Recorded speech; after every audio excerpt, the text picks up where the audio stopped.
Kasus pelecehan seksual terhadap anak di bawah umur terbilang cukup tinggi di Kabupaten Toba, Sumatera Utara. Hal ini dilihat dari jumlah kasus yang ditangani oleh Petugas Perlindungan Perempuan dan Anak atau PPA di Satuan Reserse Kriminal Polres Toba. Dari data yang disampaikan oleh Kepala Satuan Reserse Kriminal Polres Toba, Nelson Sipahutar pada Selasa 29 Desember siang saat ditemui di ruang kerjanya, selama tahun 2020 terdapat 24 laporan kasus pelecehan seksual yang mereka terima.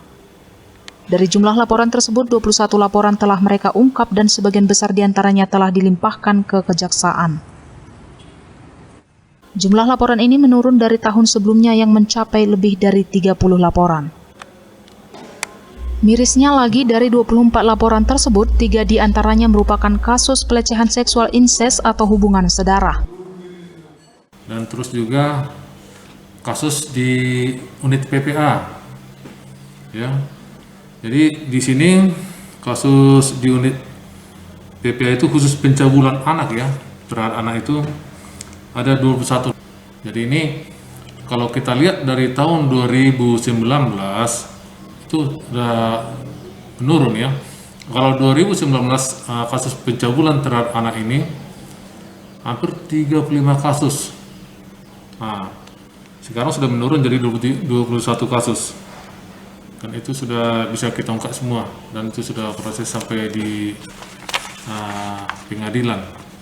Baru-baru ini salah satu kasus pelecehan seksual yang paling banyak menyedot perhatian publik adalah kasus ruda paksa yang dilakukan 4 pria terhadap seorang anak di bawah umur yang terjadi di salah satu ruang kelas sekolah dasar di Laguboti. Tingginya kasus pelecehan seksual terhadap anak ini juga dibenarkan oleh Kepala Kejaksaan Negeri Toba Samosir, Robinson Sitorus. Ditemui di ruang kerjanya pada Selasa 29 Desember siang, ia mengaku jika kasus pidana umum yang mereka tangani didominasi oleh kasus kekerasan seksual. Memang di Toba Samosir ini, Kabupaten Toba ini, memang perkara terhadap anak di bawah umur, kasus cabul itu sangat luar biasa. Bisa-bisa 30% dari perkara pidum itu adalah perkara tindak pidana umum terhadap anak di bawah umur dan cabul. Dan kita bukan main-main, jaksa tidak main-main, telah menghukum begitu banyak perkara dengan hukuman tuntutan yang tinggi. Salah satu contoh, ada yang kita tuntut maksimal 20 tahun kasus perkara melakukan cabul terhadap 2 orang anak kandungnya di Kecamatan Banjulu. Dan juga ada seorang kades, oknum kades, kita tuntut 12 tahun.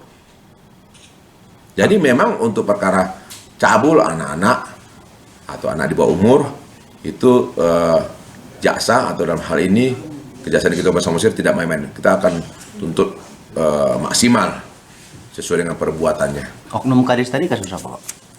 Oknum kades itu kasus cabul anak di bawah umur.